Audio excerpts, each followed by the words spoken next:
Hey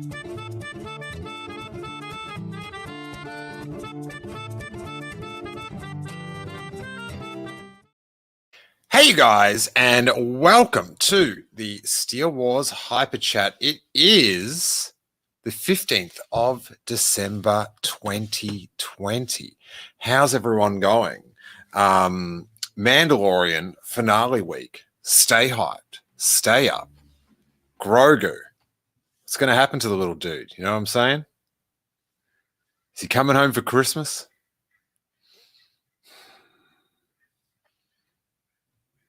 What do you know, Grogu? Hey? Anyway, the week will tell. Happy 3rd anniversary of the Rise of Skywalker. Not the Rise of Skywalker. Oh my God, I get these films so confused, the names. The Last Jedi. The Last Jedi. What a flick. What a flick. Also going to be talking today... Good Morning America released a blooper reel of The Empire Strikes Back, topical. And there's some TROS concept art that we'll probably get to as well. But first up, I wanted to talk about one of my favorite Star Wars films, The Last Jedi. Hey to everyone in the chat, by the way. What's going on? Hey to everyone watching live on Facebook, YouTube, on Periscope. Yo, Adrian is in the Periscope. We don't get many Periscope comments, but here we go. Hey, mate, I'm new to your podcast and really enjoy them. I'm from Melbourne. Where from Australia are you from, or you're from? I, too, am from Melbourne. I grew up in Rosebud, and I lived in South Yarra forever, but now I'm in LA. And Adrian, welcome to the podcast. Tons of stuff on YouTube, giant archives on iTunes, and even bigger on the Patreon. $3 a month, and you can go back in time. Lots of live shows at the Melbourne Comedy Festival, actually, with hopefully some of your favorite Melbourne comedians. And Adrian, I miss people from Melbourne, so I want to talk to Adrian. Before we start, I have to ask who your footy team, Carlton here. I am fairly AFL team agnostic, but when I was younger, Carlton was my team as well. So it does have, if I was going to go for anyone, that's who I would go for. Bo Morris, Bowie. I got some friends from Bowie. Did you ever go to the Edgy Hotel? What a place. What a place. Wednesday nights at the Edgy. Woof. Let's go. Let's talk some Last Jedi. As I said, it is one of my favorite Star Wars films. And Ryan Johnson, one of my favorite Star Wars creators, tweeted today. I've said it before. I ain't done saying it. Star Wars fans are the best. Thanks for sharing all the kind thoughts today. Can't believe it's been 3 years. Love you guys. Now listen, this is what's up. Some people haven't been very nice to him on Twitter, on YouTube, on the internet. They've been like, some of them seem like they need help in dealing with their anxiety in this man. But he's been classy all the way through it. So thank you, Ryan Johnson. Let's go a few of these picks. Carrie Fisher with Gary Fisher giving a kiss. Love the black and white shots. So if you're listening to the exclusive Patreon exclusive audio, these are some black and white, nice and grainy shots that he's posted up. Then there's R2-D2 and C-3PO in the Falcon hallway with the camera crew. Good old Yoda on set on Uktu. And it looks like it's pretty cold because the guy behind him is rocking some Canadian Goose puffer jacket action. And then filming or refilming the scene with Luke Skywalker and R2 watching the temple burn with Luke's pre-removed hand, it looks like, on R2's dome. You're a champ, Ryan Johnson. And what a film.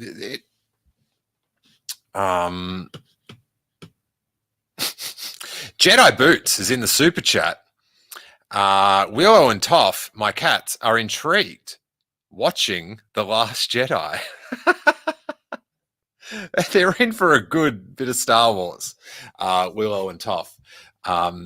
So enjoy it.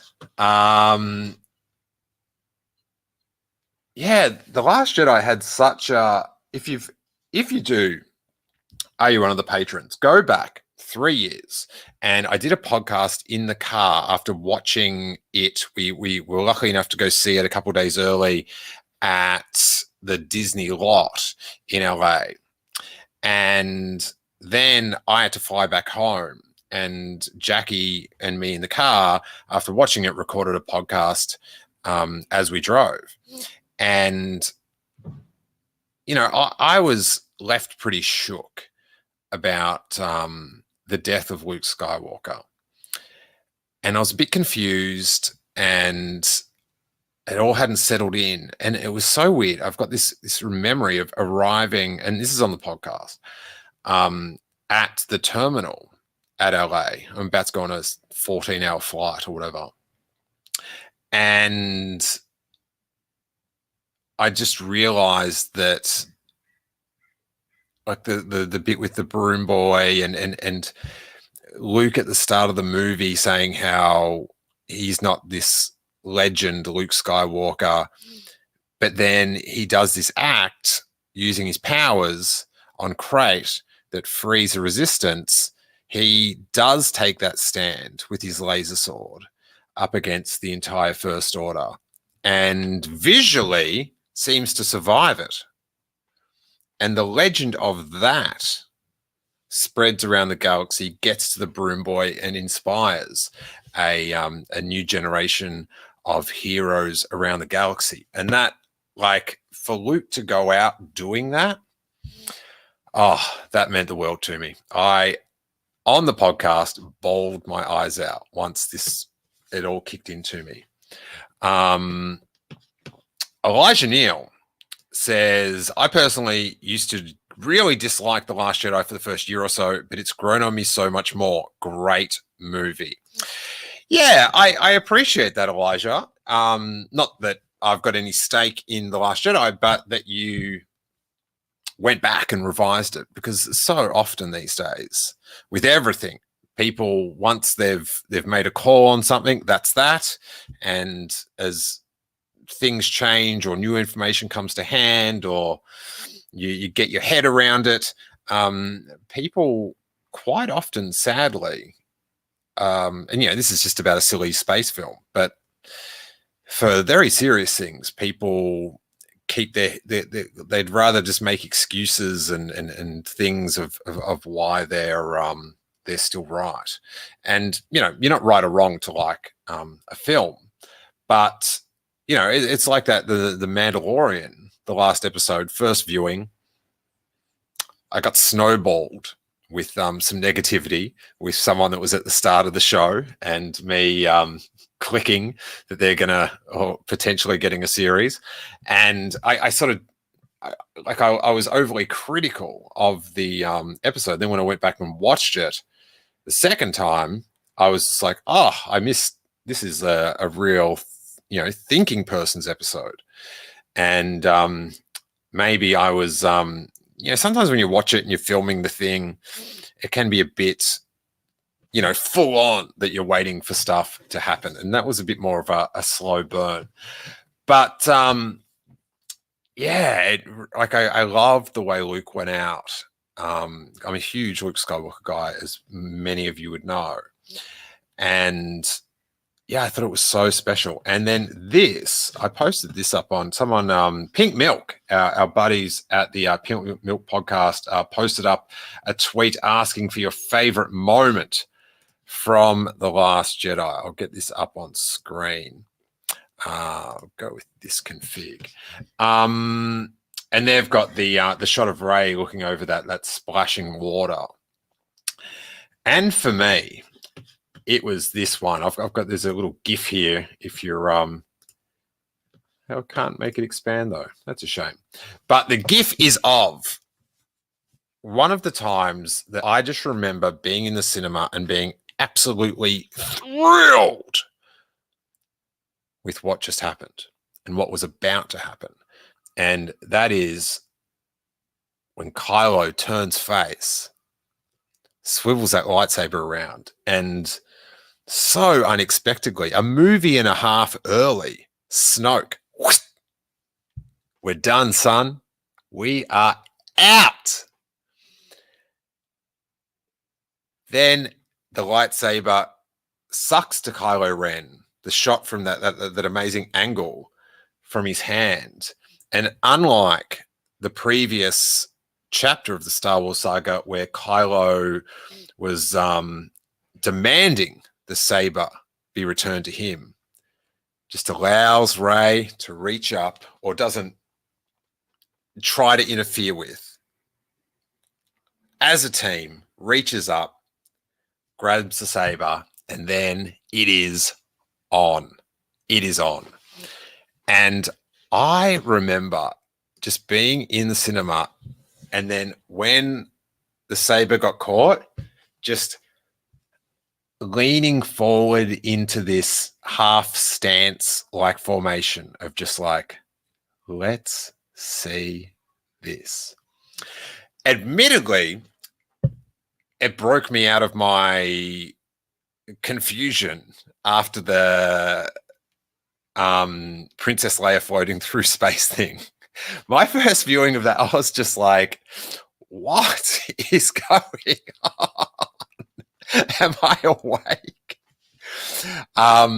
But on second viewing, after the shock of it's gone, I absolutely love it. I absolutely love it. So Mary Reed says that scene gives me chills. Tommy H says I was disappointed in the Snoke background, but I'm not sure if you mean the background of the set or his backstory, but let us know. Let us know. Oh, okay. He says, Tommy H says, I wish it was brought together better, but not to be not picky. It was fun. Yeah, I didn't mind it. And I even liked the idea that Palpatine was controlling Snoke, or was sort of maybe working for Snoke without him knowing, and Palpatine grew. I don't mind that. It totally conflicts with comics and books and all that sort of stuff, but what are you going to do? Jason Buno says, you all noticed Rey and Kylo did the exact same lightsaber swings in two scenes, Rey on the island and Kylo against Luke.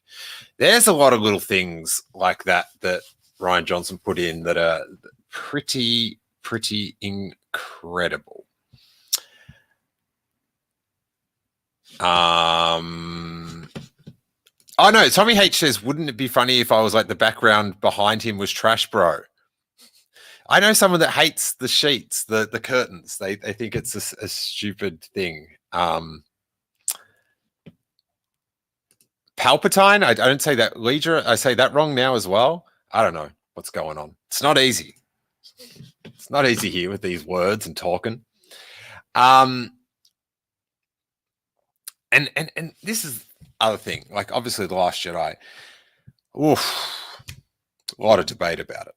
A lot of debate about it. And a lot of it sane, some of it sane, and a lot of it just crazy, out of hand.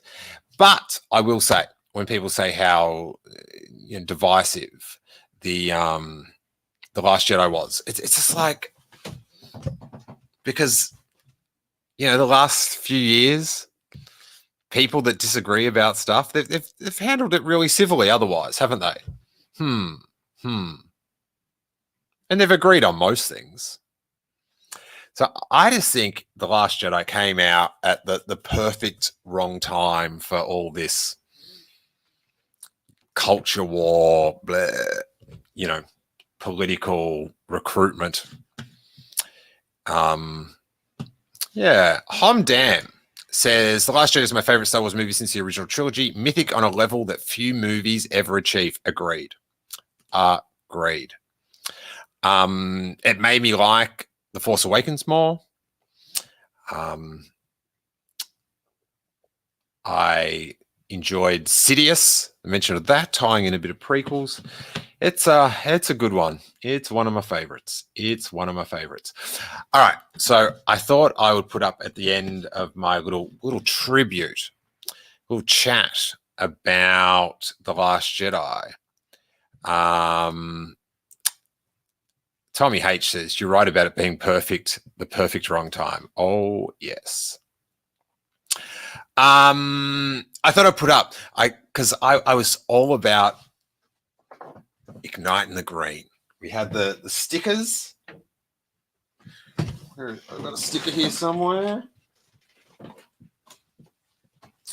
Ignite the green stickers.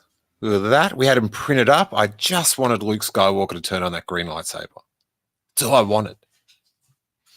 You can also get these if you're a patron, $5 first month. You get a whole sticker pack. Patreon.com/Steele Wars. Steele Wars. Blah, blah, blah, blah. Anyway, so wanted to ignite the green, and I had the chance to interview Ryan Johnson just after the trailer premiered at Celebration for TV back in Australia. And the second question I asked him was about Ignite the Green. I wanted to get Ignite the Green on national television. I wanted Ryan to know. And of course, he doesn't ignite the green. And I like looking at his face of just like, I don't know if this guy's going to get the film or not. Jedi Boots in the super chat. Thanks, mate. Wish there was more Captain Phasma. Yeah, I wish Phasma's story was a bit more played out and there was some development in that. But that's, you know, fair few characters fell to that one. Sam Carey says, don't worry, Luke, this Friday, ignite the green. I don't know. Maybe. Hopefully. But Braxton, and I don't want to hear about he kind of ignites the green. That doesn't count.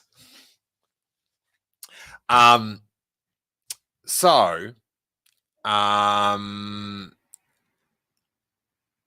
was I going to say? Ignite the green. Oh, yeah, about the Mandalorian, ignite the green. I hope it happens. I know some people are going to hate it or not like the idea of it, and that's fine. And they probably shouldn't do it, but I hope they do. And if they don't at the end of this season, I'll still be fine. I'm sure the end of the season is going to be very rewarding. But what I like about The Mandalorian is you can dare to dream because anything can happen. Anything can happen. Anyone can turn up in this thing. So even if he never does, I like that they've established a show where you go, maybe Luke Skywalker will turn up on this. So let's check out this little clip with Ryan Johnson. You can watch the full interview on my YouTube channel at Steele Wars. Make sure you're subscribed. Hit like. Help the algorithm out. Here we go. Bit of Ryan. Meant to us, and I feel like we've tried to be really honest to that in what we've created. Let's talk about that 10-year-old fan, Ryan Johnson. Fans have an expectation of a Luke Skywalker. Yeah. We haven't seen him for 30 years. Yeah. Look at him. He can't look me in the eye. He can't look me in the eye. We missed him all of The Force Awakens. Look at me! Look at me in the eye! Johnson! want to see him be that heroic. I've never noticed those eyebrows before. Let's go back to eyebrow camp. Awakens. We want to see him be that heroic leader, igniting the green. How much does that affect your storytelling? Look at me in the eye. Greatly, obviously, because all the things you described Look at him. He's apologizing. Oh, that's a nice shot of him. But are the things that I came into it wanting. I also, though, was coming into, I needed to do something that made sense in terms of where this story was headed. And that means what we know about Luke, where we find him at the end of The Force Awakens, and also how it's not yes, Shmeezy. That is me interviewing him. just Luke this time. Daisy is coming up to the top of the mountain and offering, Rey is handing out that lightsaber. So his story is her story, and they have to work together. So sorry, I can't get it up anymore, Jason. Additional considerations, but for me, Luke was my guy growing up. And that's the one that you look up to. And so, just so you know, that's like where my heart was at in the whole thing too. Finally, so that's very. I like the end bit. I don't know, maybe I'm reading too much into this, but he does, like, the thing I'm hyped about is not going to happen. He knows that, but I like how he says that's where my heart was. Up to, and so just so you know, that's like where my heart was at in the whole thing too. Finally, oof. What is my final question? First time ever, we're going to have a Star Wars film continue directly after. All right, there you go. And there's a couple questions before and after that. So, yeah, I always thought that was funny how we reacted to that. Where are we at for time? All right, I've got some thoughts on these show announcements. Some more thoughts. I've been really mulling over this Obi-Wan Kenobi potential meeting of Ben and Anakin, Darth Vader. But I'll talk about that tomorrow, I think. Yeah. I'll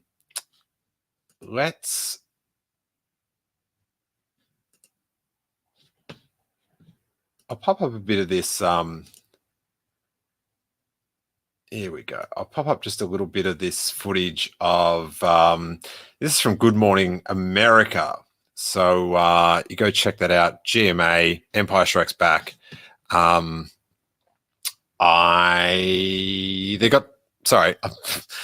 head's it's got to click back into it. Bloopers. They posted them up on the show. Good morning, America. Good morning, America. Good afternoon, everywhere else, or vice versa. Whatever you got. Let's catch a little bit of this little deal.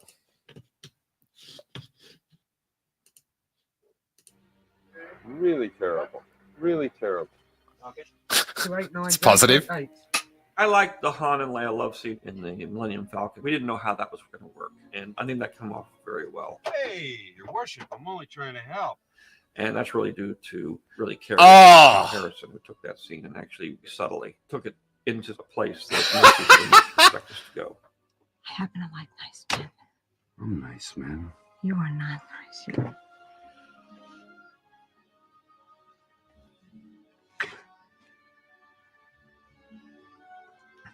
Okay, hotshot. Ooh, hot shot. I like it here. I like these snowcats. No, I'm only up here to irritate the crew. Ha! Carrie was very funny and kept everybody entertained.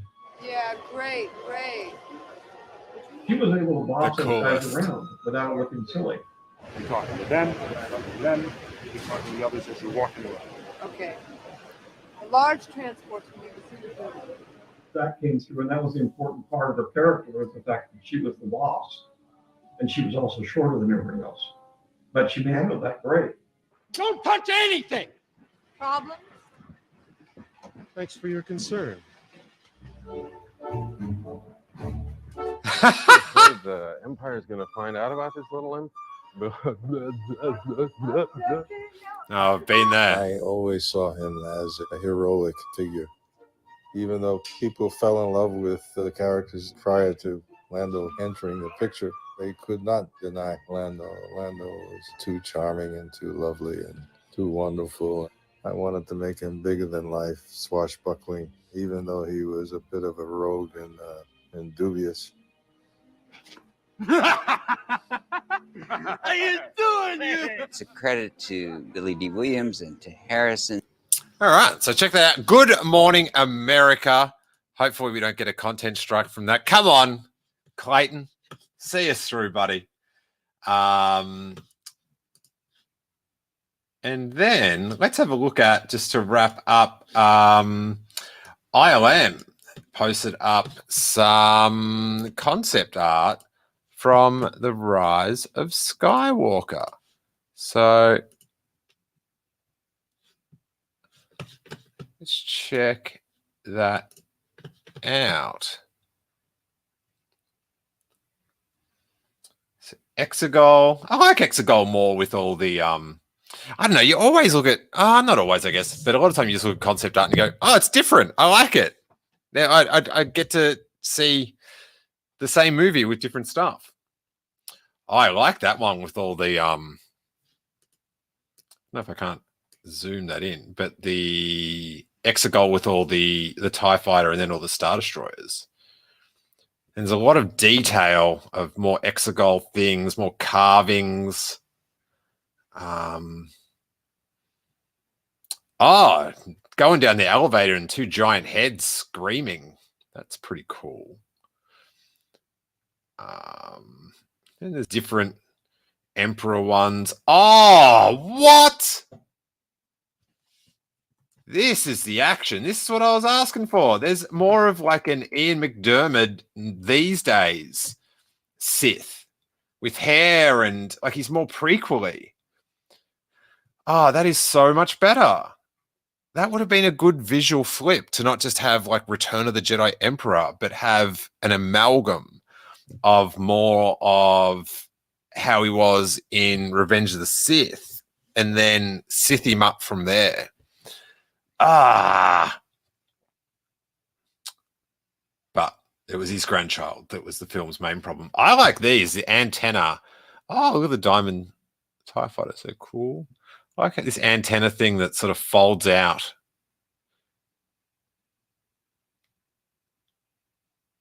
There's nothing too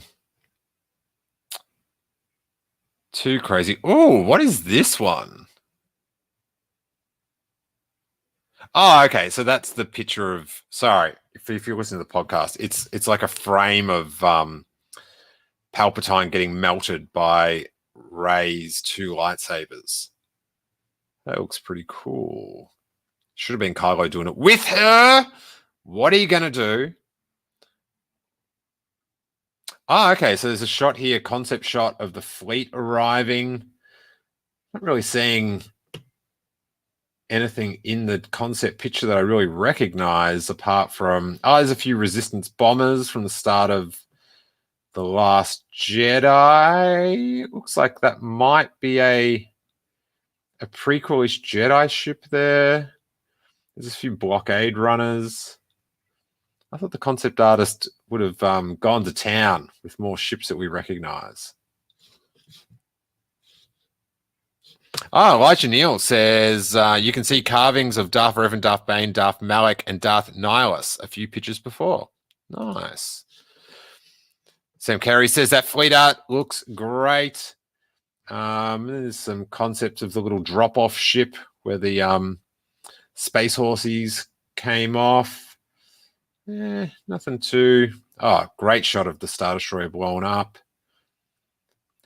Emperor's Force Lightning.